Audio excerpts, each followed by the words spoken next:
안녕하세요. 저는 30대 중반 시모와 남편의 추악한 계획을 알고 이혼하게 된 여자입니다. 남편을 지인들의 소개로 만나 평범한 연애 끝에 결혼까지 하게 된 특별한 것 없는 부부였어요. 그런 저희가 이혼을 하게 된 건 결혼한 지 2년도 채 되지 않았던 때로 이유는 시모와 남편에게 있었죠. 시모는 저희가 결혼할 당시부터 저를 탐탁지 않게 여겼는데 그 이유는 다름 아닌 친정이 시댁보다 부유하지 않다는 것 때문이었죠. 아직도 이해가 되지 않는 것이 시댁이 저희 친정을 무시하는 것만큼 큰 차이가 나는 것도 아니었는데도 불구하고 저를 못마땅해 하는 것을 숨기지 않으니 저도 사람인지라 결혼을 취소해버리고 싶을 지경이었어요. 나 아무래도 이 결혼 못하겠어. 승우 씨 엄마가 우리 집을 저렇게나 탐탁치 않아 하는데 무슨 결혼을 하겠어? 지혜야, 그게 무슨 말이야. 상견례까지 다 끝냈는데 갑자기 결혼을 못하겠다니. 승우 씨도 다 봤잖아. 승우 씨 엄마가 나한테 어떻게 하는지. 정말 이해가 안 되는 게 승우 씨 집이나 우리 집이나 가진 재산 차이가 그렇게 크지도 않은데 왜 승우 씨 엄마는 우리 집을 밥도 못 벌어먹고 사는 집 취급을 하는 거야? 난 이런 취급 받으면서 결혼할 생각도 없고 그런 취급 받으면서 평생 살 자신도 없어. 지혜야, 내가 대신 사과할게. 그런데 지혜야, 내가 너 평생 저런 소리 듣게 할 사람으로 보여? 나도 우리 엄마가 저렇게 나올 거란 생각도 못했기 때문에 대처하지 못했을 뿐이지. 앞으론 우리 엄마가 저런 말 절대 못하도록 내가 알아서 다 해결할게. 그러니까 그런 말 다신 하지 마. 내가 진짜 잘할게.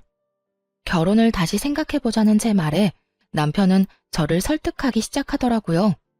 그 당시엔 결혼을 마음먹었을 만큼 남편을 사랑하기도 했고 남편이 시모가 저런 식으로 행동하지 못하도록 제대로 막아주겠다고 호언장담을 하니 다시 마음을 돌려먹게 되었어요.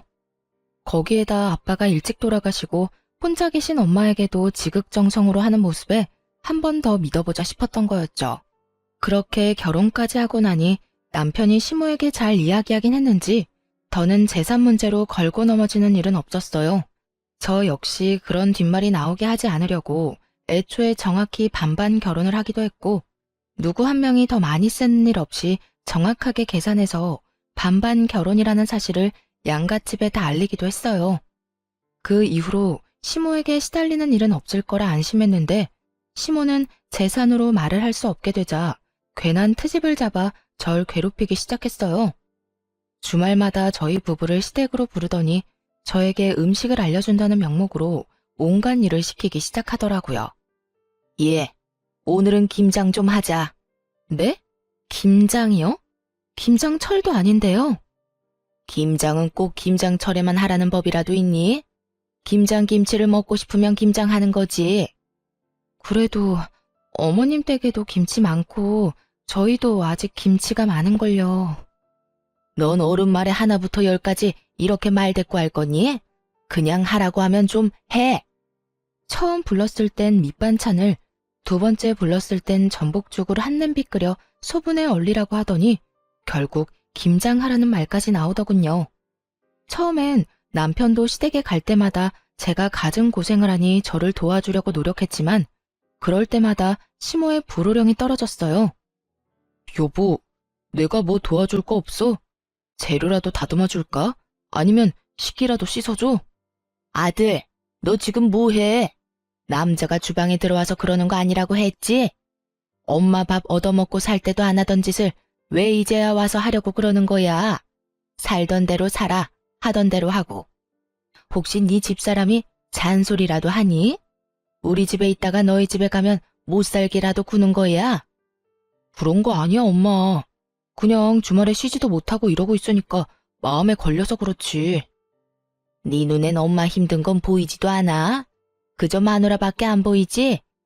마누라 힘든 것만 보지 말고 이 엄마 힘든 것도 좀 생각하고 그러려무나. 마누라가 이렇게 와서 하지 않으면 이걸 엄마 혼자 다 해야 하는데 혼자 하다가 이 엄마 몸져 눕기라도 했으면 하는 게야? 에이, 엄마, 그런 말이 아니잖아.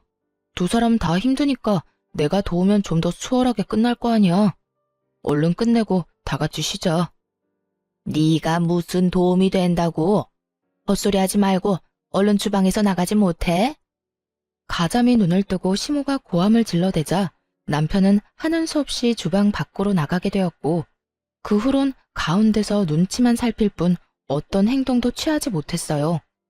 처음엔 그런 남편의 입장도 이해하려 했지만 제가 힘든 건 하나도 나아지지 않았어요. 남편도 돕고는 싶은데 시모가 뒷목 잡고 넘어가는 신용을 하니 어떻게 할 수 없던 남편도 답답함을 느끼더라고요. 그런데 그런 것도 한두 번이지. 점점 잔소리는 심해지고 주마다 와서 그런 짓을 하고 있자니 이해는커녕 아무 행동도 하지 못하고 있는 남편이 얄미워지더군요. 결국 남편과 전 시댁에 다녀오기만 하면 싸우기 시작했고 어느 순간부턴 그 싸움이 당연해지더라고요. 여보, 정말 어떻게 좀 해봐. 이게 뭐야? 내가 어머님 종노릇이나 하려고 결혼했어? 당신 결혼할 때 뭐라고 그랬어? 이런 일 없도록 중간에서 잘한다고 했잖아. 말은 바로 해. 그때 엄마가 재산 문제로 당신한테 뭐라고 하는 것만 막아준다고 했었어. 그 뒤로 엄마가 그 이야기 꺼낸 적은 단 한 번도 없으니 한 약속은 지켰다고. 그걸 지금 말이라고 하는 거야? 딱 그 말만 못하게 했다고 약속을 지켰다고? 당신 눈엔 내가 힘든 건 보이지도 않아?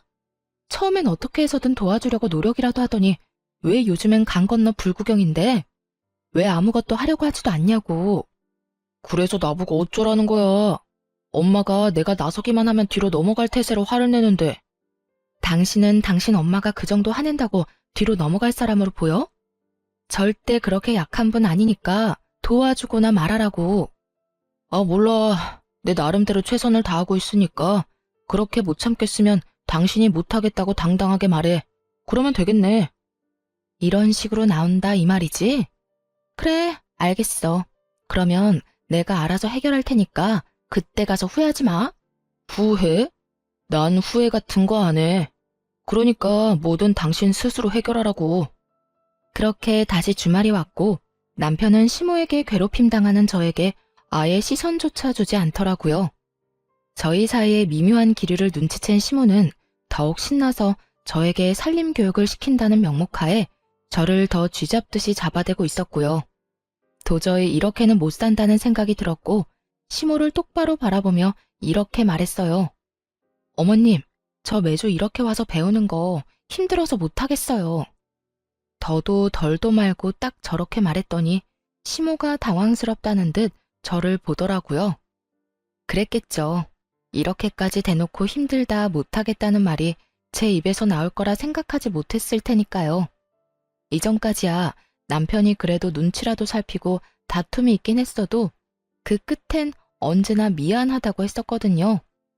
그래서 애써 좋은 게 좋은 거라고 저도 참고 넘겼던 것이었는데 남편이 하고 싶은 대로 하라고 하니 더는 참을 필요가 없겠더라고요. 거기에다 남편이 하는 꼴이 얄밉기도 했고요. 너 지금 뭐라고 그랬니? 네 말은 그러니까 앞으로는 내가 불러도 오지 않겠다. 이거니? 네, 들으신 대로 앞으로는 특별한 날이 아니라면 오지 않으려고 해요. 저도 주말에는 좀 쉬어야 하고요. 체력이 남아돈다고 한들 주마다 여기 와서 체력 소모, 정신 소모하고 싶지 않아요. 사실 이때까지 스트레스가 이만저만이 아니었거든요. 스트레스가 쌓이다 보니 회사 일에도 지장이 있기도 했고요. 뭐야? 너 정말 버르장머리가 하늘을 찌르는구나. 어디 며느리가 시어미한테 온다 못 온다 말을 짓거려대는 거야. 시모의 입에선 결국 욕설들이 흘러나왔고 이상하게도 그런 시모가 보는데 겁이 나기는커녕 차라리 잘 됐다는 생각이 들더라고요. 이렇게 틀어진 이상 오늘부터 더는 이 빌어먹을 시집자리도 그보다 더 꼴보기 싫은 시모도 더 이상 보지 않아도 된다는 생각이 들었기 때문이었겠죠.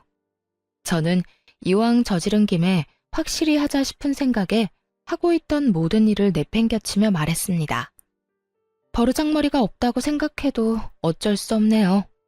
이왕 말이 나왔고 이미 먹을 욕은 다 먹은 것 같으니 당장 오늘부터 하지 않을게요. 시모는 제 말에 어이가 없다는 듯 저를 그저 보고만 있더군요. 그런 시모를 뒤로한 채 집에 갈 채비를 하고 있었어요. 너무나도 평온한 표정으로 가방을 집어들자 남편은 그제야 상황의 심각성을 깨닫고 어떻게 해서든 말리려고 달려들었죠.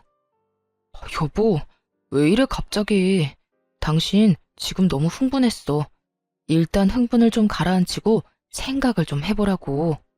이대로 가면 앞으로 어쩌려고 그래? 당신 이대로 가면 앞으로 우리 엄마 어떻게 보려고. 그러지 말고 지금이라도 우리 엄마한테 사과해. 당신이 사과하는 신용이라도 하면 내가 옆에서 도울 테니까 지금 빨리 사과하라고.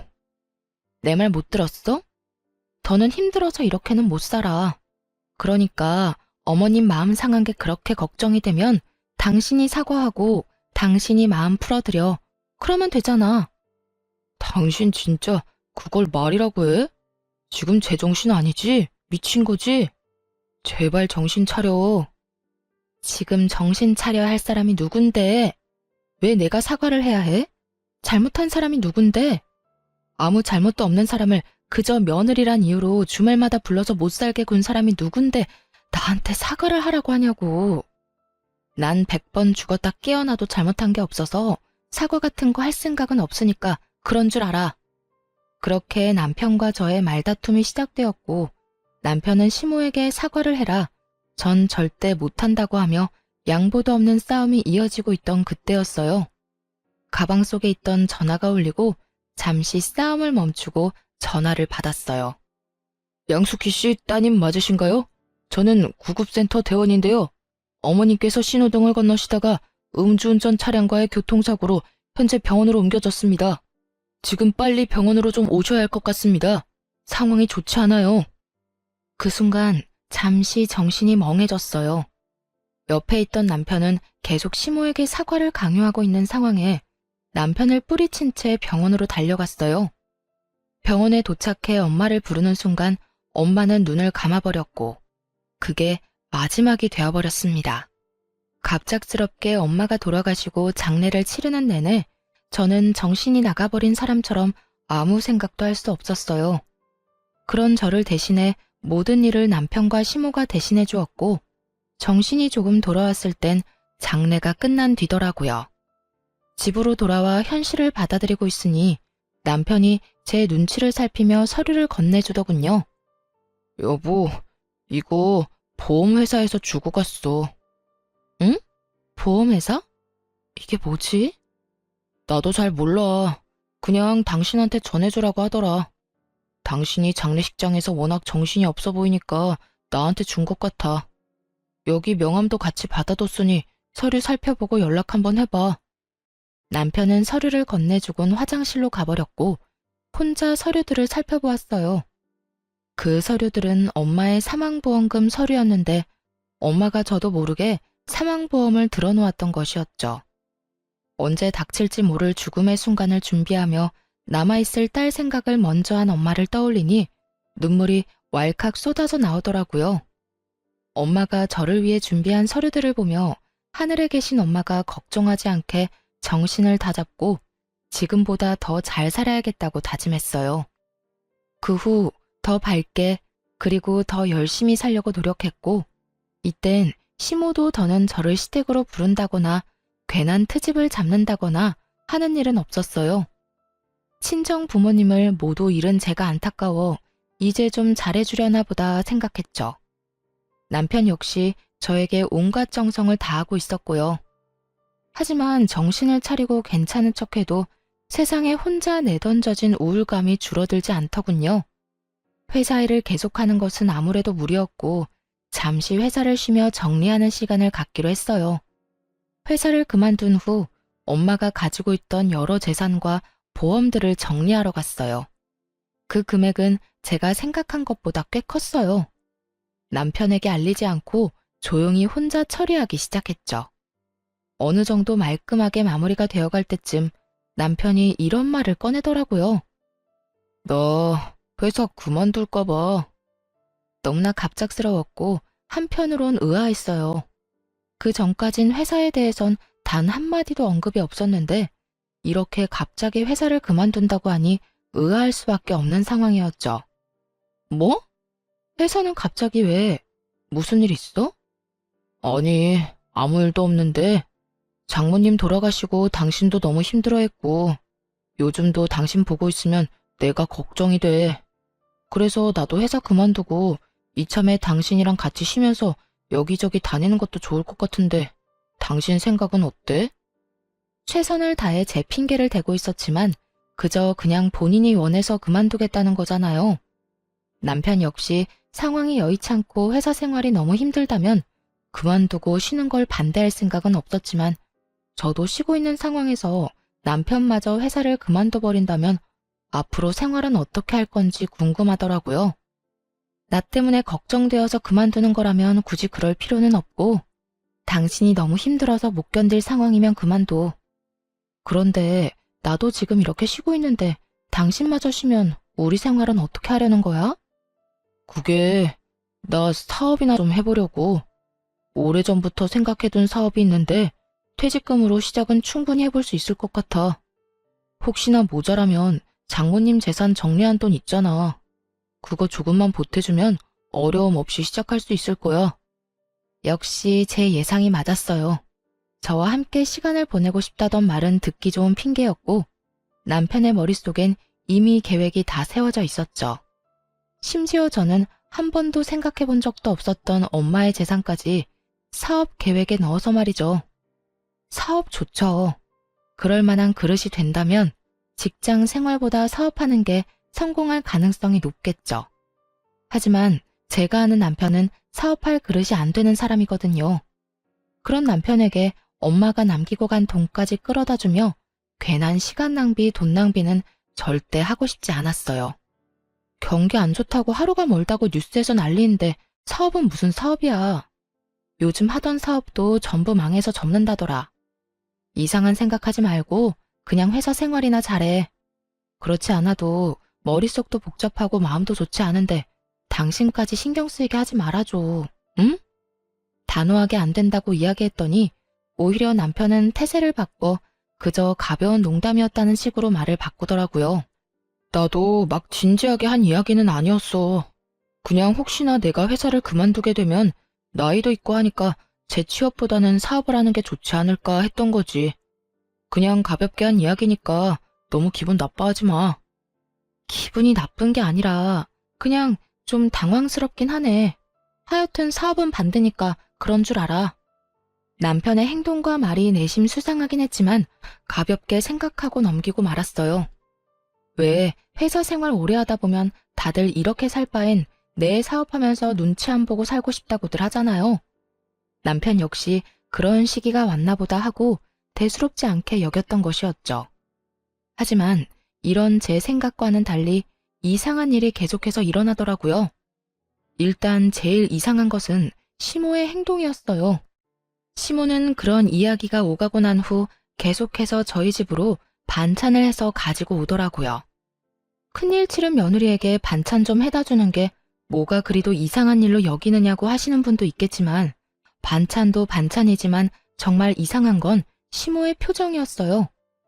결혼한 이후 단 한 번도 본 적 없었던 다정한 표정으로 심지어 남편이 좋아하는 반찬이 아닌 제가 좋아하는 반찬들을 가져오더군요. 그야말로 안 하던 짓을 하니까 이렇게까지 하는 의도가 궁금하더라고요. 아가, 여기 네가 좋아하는 숙주무침이랑 제첩국도 좀 해왔단다. 이 제첩 구하느라 내가 얼마나 고생했는지 몰라. 다음에 올 때 혹시 먹고 싶은 거 있니? 네 입맛에 당기는 걸로 해다 주마. 아, 아니에요. 이것만 해도 너무 감사한걸요. 앞으로는 고생스럽게 이렇게 안 해다 주셔도 돼요, 어머님. 고생스럽기는? 우리 며느리 잘 먹는 것만 봐도 내 배가 다 부른걸. 그러니까 혹시나 먹고 싶은 게 생기면 주저 말고 나한테 말하려무나. 네? 네, 감사합니다. 잘 먹을게요, 어머님. 무슨 직장 상사 비위 맞춰주듯 제 눈치를 살피더라고요. 그것뿐만이 아니었어요. 같이 밥을 먹다가 제가 뭔가를 흘리기라도 하면 바로 물티슈를 대령해주기도 했고, 어느 날은 아무 날도 아닌데 명품 가방부터 해서 제가 주로 쓰는 화장품까지 사다 주곤 하더라고요. 그날은 제가 소화가 잘 안 돼 소화제를 먹었더니 그 모습을 본 시모가 앞치마까지 하고 집안일을 하기 시작했어요. 어머님, 지금 뭐 하세요? 뭐 하긴 청소하지. 너 아까 보니까 체한 것 같던데 들어가서 얼른 쉬거라. 내가 청소 빨리 해두고 빨래도 해두마. 그러니까 집안일 신경 쓰지 말고 얼른 쉬어. 체했을 땐 푹 쉬는 게 최고야. 아니에요, 어머님. 제가 좀 이따가 할 테니 그냥 두세요. 어머님이 이러시는데 제가 어떻게 마음 편히 쉴 수가 있겠어요. 아가, 그냥 나를 돌아가신 친정엄마 대신이다라고 생각하려무나. 엄마가 돼서 딸이 몸이 아프다는데 집안일 정도는 해줄 수 있지 않겠어? 아무리 그래도 체한 것만 좀 내려가고 나면 제가 할 테니 그냥 두세요. 괜찮대도 얼른 들어가서 쉬어. 네가 계속 이러면 이 엄마 마음도 불편해. 호의가 계속될수록 고맙기는커녕 점점 더 불안해지기 시작했어요. 이런 저의 불안이 괜한 기우가 아니었다는 걸 알게 된 건 그로부터 얼마 지나지 않은 어느 날이었어요. 엄마가 돌아가시고 불면증이 심해지는 바람에 수면제를 처방받고 있었거든요. 그날도 수면제를 처방받을 겸 상담을 하러 간 날이었죠. 아무래도 잠을 제대로 자지 못하니 직접 운전해서 가기는 무리더라고요. 일부러 차를 두고 택시를 타고 다녀왔는데 집에 들어가기 전 단지 한 벤치에 잠시 앉아 쉬고 있을 때였어요. 뜬금없이 뒤쪽 분리수거장에서 남편과 시모의 목소리가 들려오는 게 아니겠어요? 원래도 목청이 큰 두 사람이었기에 굳이 얼굴을 확인할 필요도 없이 두 사람의 목소리란 걸 확신할 수 있었죠. 엄마, 이게 마지막이지? 더는 버릴 거 없지? 그래, 마지막이야. 이놈의 쓰레기랑 분리수거는 해도 해도 끝이 없니? 그래도 이렇게 다 해놓고 나니 집이 깨끗하더라. 그러니까 엄마 오늘 고생 많이 하셨어요. 그래도 엄마가 대청소 도와줘서 빠르게 끝낼 수 있었어. 두 사람은 제가 병원에 간 사이 대청소를 한 듯 했어요. 그런 두 사람의 모습에 감동해 울컥하던 찰나 이어지는 두 사람의 대화에 소름이 쫙 올라오기 시작하더라고요. 됐어. 어쨌든 네 집사람 모르긴 몰라도 집이 반짝반짝하다면 입이 귀에 걸릴 거다. 그런데 걔는 정말 잠만 안 와서 정신병원에 간 거 맞긴 한 게야? 혹시 그냥 미쳐버린 건 아니겠지? 요즘 왜 기분이 심하게 왔다 갔다 하잖니? 나도 그냥 그랬으면 차라리 좋을 것 같다니까. 그런데 안타깝게도 미친 건 아니고 그냥 수면제 처방받으러 갔어. 안타깝게도 집사람 아주 지극히 정상이야. 그 순간 두 사람의 대화를 듣고 있는데 정말 제가 미쳐버려 환청이 들리는 건가 싶었어요. 하지만 계속되는 잔인한 대화들은 환청이 아닌 분명한 현실이고 또 그들의 진짜 속내라는 걸 알 수 있었죠. 두 사람의 대화를 한마디도 놓치지 않으려 숨도 제대로 쉬지 않은 채 두 사람의 대화에 집중했어요. 아유, 도대체 이 고생은 언제까지 해야 하는 거니? 네 사업 자금은 아직 소식도 없니? 소식은 무슨, 아직 제대로 말도 못 꺼내봤어. 아직은 더럽고 치사해도 집사람 비 더 맞춰줘야 한다고. 저번에 사업 이야기 잠깐 꺼냈다가 제대로 말도 못하고 그 자리에서 퇴짜 맞았다니까. 두 번, 세 번 이야기 꺼낼 필요 없이 제대로 한몫 뜯어내려면 그 비위 잘 맞춰줘야 한다고. 아니, 도대체 사돈 죽고 물려받은 돈이 얼마나 되길래 그게 한몫이라는 말까지 나오는 거야? 도대체 얼마길래 우리가 이 고생까지 해야 하냔 말이야. 엄마, 가지고 있던 재산은 아무것도 아니야. 장모님이 글쎄 사망보험까지 들었더라니까. 그 보험금만 해도 꽤 된다고. 그러니까 엄마는 그냥 나 위한다고 생각하고 집사람한테 잘해줘. 남편이 정확한 금액을 대며 자랑하듯 말하자 화들짝 놀란 시모가 목소리까지 낮추며 말했어요. 그만큼이나 된다는 말이야? 그래, 알겠어. 우리 아들 위해서 이 엄마가 뭐든 해야지. 이 엄마만 믿어, 아들. 남편은 제가 한 번도 언급한 적 없었던 엄마의 재산 규모와 사망보험금까지 그 액수를 정확히 알고 있었어요. 그렇습니다. 남편은 몰래 제가 물려받을 재산을 조사했고 진작 사망보험금을 받는다는 사실도 알고 있었어요. 두 사람이 잘해주는 이유가 돈 때문이란 사실에 속이 쓰리더라고요. 저는 아무것도 모른 채 두 사람에게 속고 있었던 거였죠. 한참을 빛나는 꿈에 젖어있던 두 사람은 하하호호 웃으며 집으로 들어갔고 저는 넋이 나간 채 그저 멍하니 앉아있을 수밖에 없었어요. 엄마를 보낸 슬픔도 아직 마음속에 남아있는데 믿었던 남편까지 제 뒤로 저런 계획이나 세우고 있다니 내 옆에 믿을 사람 하나 없다는 이 현실에 너무 절망적이었어요. 속이 텅 비는 느낌에 눈물조차 나오지 않았고 그저 그 상황을 최대한 냉정하게 받아들이려고 노력했던 것 같아요. 그렇게 한참 생각을 정리한 끝에 저는 이혼은 물론이며 복수까지 결심하게 되었습니다. 본격적으로 시모와 남편에게 잘 보일 기회를 주기로 했고 남편은 물론이고 시모까지 마음먹고 부려먹기 시작했어요. 그렇게 제게 잘 보이고 싶다는데 마음껏 부려먹어줘야 제 복수는 물론이고 그들도 마음이 편하지 않겠어요?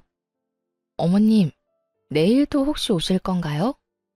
응, 너만 불편하지 않다면 이것저것 해서 오려고 하는데 혹시 너 내가 오는 거 불편하니? 아니요, 그런 게 아니라요. 요즘 저희 집에 자주 오시는데 힘들게 왔다 갔다 하지 마시고 그냥 주무시고 가시라고요. 그냥 저희 집에서 한동안 아예 지내셔도 되고요. 아예 시모와 함께 지내며 마음껏 부려먹기로 마음먹었고 이런 제 마음을 전혀 알지 못하는 시모는 제 말에 어린아이처럼 해맑게 웃으며 대답하더라고요. 정말? 정말 그래도 되니? 그렇지 않아도 여기랑 우리 집이랑 거리도 꽤 되는데 날마다 왔다 갔다 하기 힘들었는데 네가 그렇게 말해주면 나야 너무 좋지. 그러면 오늘부터 저희랑 그냥 지내시면서 집안일도 좀 도와주시고 저랑 말동무도 좀 해주세요. 그래, 집안일은 걱정도 하지 말려무나. 내가 날마다 마시는 것도 해주고 청소도 깨끗하게 해줄 테니. 시모는 앞으로 어떤 일이 펼쳐질지 상상도 못한 채 저에게 모든 걸 다 해주겠다며 호언장담을 하더군요. 그런 시모의 말을 지키게 해주기 위해 저는 어떻게 했냐면요.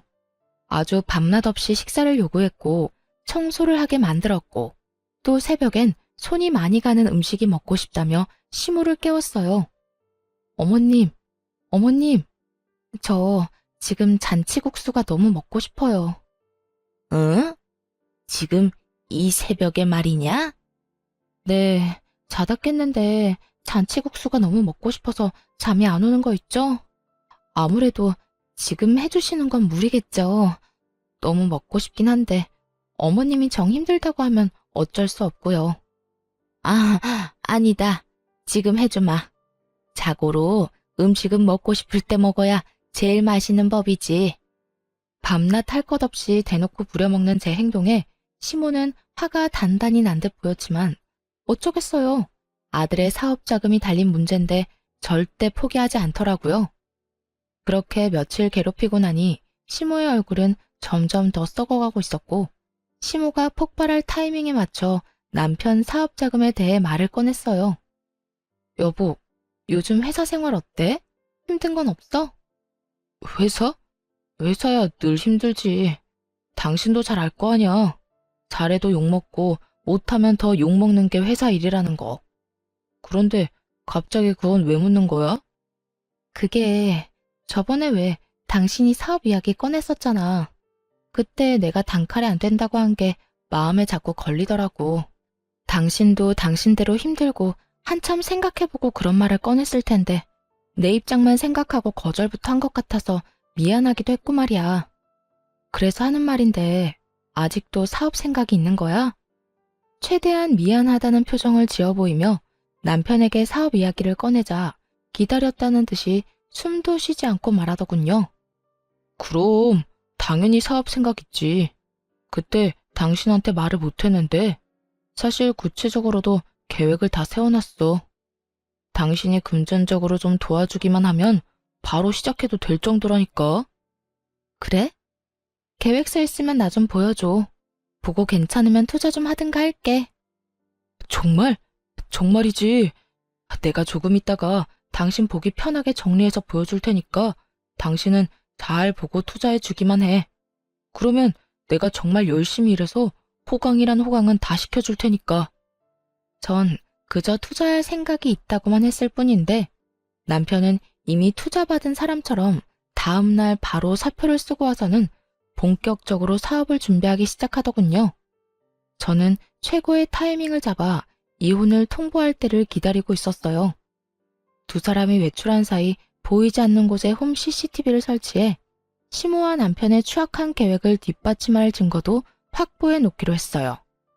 그렇게 차근차근 통쾌한 복수극을 준비하는 사이 남편은 우선 퇴직금을 쏟아붓더군요.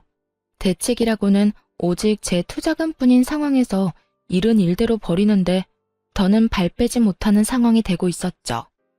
그러던 어느 날 잠시 외출하고 돌아왔더니 시모와 남편이 상다리가 부러지게 잔치상을 차려놓고 저를 기다리고 있더라고요. 목적을 누구보다 잘 알고 있었던 저는 일단 차려놓은 밥을 맛있게 먹었죠. 식사가 끝나고 나니 남편이 돈 이야기를 꺼내기 시작했어요. 저기 여보, 그때 말했던 투자금 언제 해줄 거야? 아, 투자금. 일단 이거 뒷정리부터 하고 이야기 나누면 안 될까? 이렇게 엉망진창을 만들어 놓고 무슨 돈 이야기를 해. 빈 접시들로 엉망이 된 식탁을 손가락질하며 말을 돌렸고 남편은 제 말에 밝게 웃으며 본인이 다 정리하겠다고 나섰어요. 손해볼 것이 없었던 저는 편하게 TV나 보고 있었네요. 설거지가 끝나자마자 다시 제 맞은편에 앉아 돈 이야기를 꺼내기 시작했어요. 그리고 남편의 옆자리엔 기대에 가득 찬 표정의 시모가 자리하고 있었고요. 여보, 뒷정리에 설거지까지 다 했는데 이제 이야기 좀 나눠도 될까? 그 전에 내가 할 이야기 있어. 어? 할 이야기? 뭐든지 다 해봐. 무슨 말이든 당신 말이라면 다 들을 준비 됐어. 그래? 그러면 우리 이혼하자. 그대로 이혼을 통보했고 남편보다 더 놀란 시모가 빽 고함을 질러대기 시작했어요. 뭐? 이혼? 너 지금 이혼이라고 했니? 너 진짜 정신적으로 어디 아픈 거 아니니? 그러지 않고서야 지금 이 타이밍에 어떻게 이혼하자는 말을 해? 너희가 사이가 나쁜 것도 아니고 요즘 부부싸움 한 번 한 적도 없으면서 이혼은 무슨 이혼이야? 이 상황이 믿기지 않는다는 듯 큰 소리를 치는 두 사람에게 제가 알고 있는 사실을 전부 알려주었죠. 안타깝게도 저 아주 멀쩡해요. 아니, 두 사람 덕에 아주 멀쩡해졌지 뭐예요? 당신 나 몰래 내 재산 조사했더라. 그 돈에서 크게 한몫 챙겨서 잘 먹고 잘 살 계획 세웠던데? 그래서 어머님도 제게 잘해줬던 거 다 알고 있었어요. 두 사람이 그런 말도 안 되는 계획을 세우는데 제가 더 정신을 바짝 차려야 하지 않겠어요? 당신 그걸 어떻게 한 거야? 그걸 어떻게 알았겠어. 두 사람이 동네 사람들 다 들으라고 떠들고 다니는데 내가 모를 리가 있겠어? 그리고 당신은 지금 어떻게 알았는지 신경 쓸 게 아니라 앞으로 어떤 일이 일어날지를 더 신경 써야 할 텐데. 무어라 변명할 말도 떠오르지 않는지 아무 말도 못하고 있는 두 사람에게 앞으로의 계획을 친절히 설명해 주었어요. 더는 당신 같은 인간이랑 같이 살 생각 없어.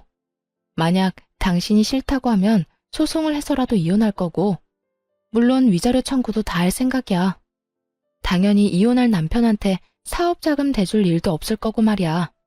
그러니까 허황된 꿈은 접어두고 이혼이나 준비해. 남편은 사업자금이 아른거렸는지 눈물까지 흘리며 싹싹 빌기 시작하더군요. 여보, 내가 당신한테 사업자금을 받아내려고 한 건 맞지만 그건 다 우리를 위한 일이었어. 내가 사업으로 성공하면 나만 좋은 일이야? 아니잖아. 나도 좋긴 하겠지만 나보다 당신한테 더 좋은 일 아니야? 하루라도 빨리 성공해서 당신이랑 잘 먹고 잘 살려는 생각에 그랬던 거라고. 내가 성공해도 당신을 버릴 생각은 전혀 없었어. 이혼 생각 따윈 전혀 없었다고. 그래, 아가야. 네가 무슨 말을 어떻게 들었는지 모르겠는데 다 오해란다. 우리 아들이 설마 돈만 뜯어내고 널 버릴 생각을 했겠니? 우리 아들이 너라면 죽는 신용까지 하는 녀석인데 그런 우리 아들을 이런 식으로 버리는 건 아니지 않니? 쪽수로 밀어붙이는 두 사람에게 하는 수 없이 제가 확보했던 증거 영상을 보여주었어요. 그 영상은 몰래 설치했던 카메라에 찍힌 영상이었는데 거기엔 두 사람의 추악한 대화가 모두 녹화되어 있었거든요. 엄마, 이제 곧 사업 자금 받을 수 있을 것 같아. 며칠 전에 나랑 사업 이야기를 먼저 꺼내더라니까. 그게 정말이니? 이제 며느리 종노릇은 그만해도 되는 거야? 그래, 그러니까 엄마 조금만 더 고생해. 이제 고지가 눈앞이니까. 아휴, 이번에 사업 자금만 다 뜯어내고 나면 나 이혼해버리려고.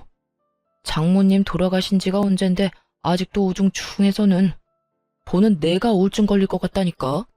그게 한몫 뜯어내고 사업만 자리 잡으면 확 이혼해버리고 나이도 어리고 밝은 여자랑 새 출발할 거야.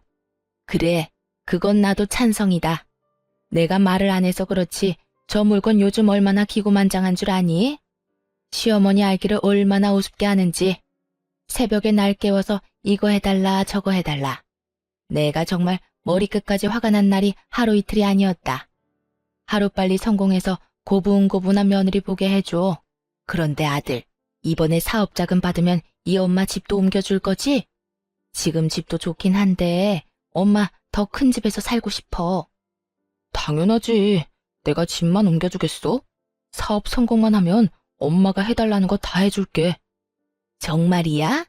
역시 우리 아들. 이 엄마는 우리 아들 때문에 살아. 어찌되었든 그 물건 눈에 거슬리는 짓은 하지도 말자꾸나. 당연하지. 우리 조금만 더 참자. 거실은 두 사람의 대화 소리로 가득 찼고 시모는 모든 게 다 끝났다고 직감했는지 그 자리에 주저앉아 멍하니 바닥을 보더라고요. 축 처진 시모와는 달리 남편은 정신이 나가버린 것인지 오히려 큰 소리를 치고 있었고요. 아, 됐어. 당신 돈 받아서 사업 좀 크게 해보려고 했는데 이렇게 된 거 별 수 없지. 당신 도움 없이도 내 사업은 충분히 잘 되고 있고 당신이 돈 안 준다고 해도 대출을 내서라도 성공만 하면 되는 거니까. 내가 무슨 수를 쓰든 성공할 거니까 그때 가서 후회나 하지 마. 후회? 후회 같은 소리 한다. 그런 말이 하고 싶거든. 사업이나 성공하고 그런 말을 해. 당신이 하고 있는 그 일이 진심 성공할 수 있을 거라고 생각해? 왜? 못할 것 같아? 당신이 뭘 알기나 해? 사업의 사자도 모르는 당신이 그런 말하면 내가 뭐 겁이라도 낼까 봐? 왜? 돈 좀 있다고 사람 막 무시해도 된다고 생각하는가 봐. 무시할 만하니까 무시하는 거야. 뭐 당신 돈 가지고 당신이 어떻게 하든 내가 상관할 바는 아니지. 어차피 이혼할 건데 뭐. 어찌되었든 그 사업 잘 돼서 나처럼 우울한 여자 말고 젊고 밝은 여자랑 백년해로 하길 바랄게. 당신이 그렇게 말하지 않아도 그럴 거거든? 말이 나왔으니까 하는 말인데 당신 정말 우울해서 나도 이혼하고 싶었다고. 돈 받아낼 때까지 참고 살려고 했더니 이렇게 먼저 이혼해달라고 해서 고맙네. 그렇게 고마우면 위자료나 잘 준비해놔. 그때 가서 구질구질하게 못 준다고 매달리지 말고. 그까지 푼 돈 얼마든지 줄 테니까 청구나 해. 이혼도 질질 끌지 말고 빨리 해버리게 말이야. 다가올 미래도 모르는 남편은 큰 소리를 뻥뻥 치더군요. 한껏 비웃어주고 집을 나와버렸습니다. 이혼은 생각보다 더 순조롭게 진행되었고 두 사람에게 다 위자료를 받고 이혼을 할 수 있었죠. 그 후 전 남편의 사업은 말처럼 잘 되었냐고요? 전혀 잘 되지 않았어요. 전 남편의 말처럼 사업의 사자도 모르는 제가 봐도 전 남편이 구상하고 있던 사업은 허황된 꿈에 가까운 사업이었어요. 성공은커녕 돈만 버리는 허튼 짓에 가까웠죠. 그렇게 퇴직금뿐만 아니라 대출까지 내서 진행했던 사업을 최단 기간 시원하게 말아먹은 전 남편은 거기에서 포기하지 않고 또 사업을 한다고 시모 집까지 팔았다고 하더라고요. 그야말로 지독한 사업병에 걸려버린 거였죠. 하지만 사업에 관한 그 어떤 지식도 노하우도 없던 전 남편이 돈만 끌어다 붓는다고 한들 그 사업이 성공할 리는 없었죠. 끝끝내 여기저기 돈을 빌리고 다닌다는 소문을 들을 수 있었어요. 그리고 저에게 연락이 왔더라고요. 돈을 빌려달라고 말이죠. 정말 염치 없는 말인 거 잘 알고 있는데 혹시 나 돈 좀 빌려주면 안 될까? 내가 정말 사정이 너무 급해서 그래. 설마 했는데 돈을 구걸하는 연락을 하다니 정말 갈 때까지 갔구나 하는 생각이 들었어요. 전화 걸 때 누구한테 거는 전화인지는 똑바로 확인은 한 거지? 나 네 전 부인이야. 그냥 그저 아는 지인이 아니라고. 알고 있어. 내가 오죽 급했으면 당신한테 이런 연락을 했겠어? 나도 내가 얼마나 지금 한심하게 보일지는 잘 아는데 정말 너무 급해서 그래. 그러니까 나 돈 좀 빌려주라. 당신 나하고 우리 엄마한테 받은 위자료도 있고 장모님한테 물려받은 재산에다가 사망보험금도 있잖아. 너 진짜 제정신 아니구나? 내가 다른 돈도 아니고 우리 엄마 목숨값으로 널 도울 것 같아? 그리고 다른 돈도 똑같아. 너랑 네 엄마한테 받은 위자료는 말 그대로 네가 나한테 준 상처에 대한 대가인데 그 돈을 널 왜 주겠어? 너한테 10원짜리 한 푼 못 주니까 이딴 구걸 하지도 마. 여보, 그러지 말고 조금만, 아주 조금만 빌려주면 돼. 일단 급한 불은 꺼야 할 거 아니야. 이미 이리저리 빌려서 사업은 시작했는데 돈이 조금 모자라서 이때껏 투자했던 돈까지 다 날릴 상황이어서 그래. 그러니까 당신이 조금만, 아주 조금만 좀 빌려주라. 구걸이라고 하든 거지라고 하든 쌍욕을 해도 좋으니 돈만 좀 빌려줘. 야, 제발 정신 좀 차려라. 그릇도 안 되는 게 사업한다고 부모 집까지 다 날려먹었으면 지나가던 똥개도 정신 차리고 사업은 꿈도 안 꾸겠어. 한때 너랑 사랑이란 걸 했던 사람이라서 해주는 이야기인데 그렇게 살다가 새고랑 차는 건 시간 문제야. 그러니까 제발 정신 좀 차리고 다신 연락하지 마. 그대로 전화를 끊어버렸고 그 뒤로도 계속해서 연락이 오길래 아예 번호를 차단해버렸어요. 그 후 들리는 소문으로 전 시모는 여전히 사업병에 걸린 아들이 진 빚을 갚아내느라 식당 일을 하며 고된 노후를 보내고 있다더군요. 그러면 뭐해요? 밑 빠진 독에 물 붓게 아니겠어요? 그 소식을 마지막으로 인연을 끊어낼 수 있었습니다. 그 후 저는 회사 복직을 미루고 재충전의 시간을 보내고 있어요. 요즘은 이리저리 발길 닿는 대로 여행을 다니기도 하고 그렇게 다니다 마음에 드는 곳이 있으면 오래 머무르기도 하며 심적인 안정을 되찾고 있어요. 친정엄마의 갑작스러운 사고와 연달아 일어난 이혼 때문에 힘든 시간을 보낸 건 사실이지만 요즘은 수면제 없이도 잘 잘 만큼 많이 안정된 시간을 보내고 있습니다. 아마 이곳저곳을 다닌 게 많은 도움이 된 듯해요. 회사에서도 이런 제 상태를 이해해 주신 덕분에 올해까지는 마음 놓고 푹 쉬고 내년에 복직할 예정이에요. 다시 일개미로 돌아가기 전 부지런히 여행을 다녀보려고요. 이혼할 당시 힘들었던 이유는 주변에 어떻게 해서든 돈 한 푼이라도 뺏으려는 사람만 있다는 사실이 저를 너무나도 힘들게 만들었어요. 어떨 땐 제가 살아온 삶을 부정하는 기분이 들기도 했고요. 하지만 이혼하고 여행도 하고 또 새로운 사람들을 만나고 그렇게 하나둘 인연을 쌓다 보니 저를 많이 사랑해주고 아껴주는 사람이 있다는 걸 알게 되었네요. 더 이상 인간관계에 힘들어하지도 말고 어제보다 오늘을 더 열심히 살아야겠다는 생각이 들더라고요. 그래서 결론은 지금 참 행복하다는 거예요. 사람들을 많이 만나기도 하고 그런 좋은 사람들과 많이 웃기도 하며 함께 즐거운 시간을 보내고 있어요. 앞으로도 지금처럼 많이 웃고 제 삶에 만족하는 시간을 보내며 행복하게 잘 살아가 보려고 합니다. 이로써 저의 긴 이야기도 끝이 났네요. 다들 어떠셨을까요?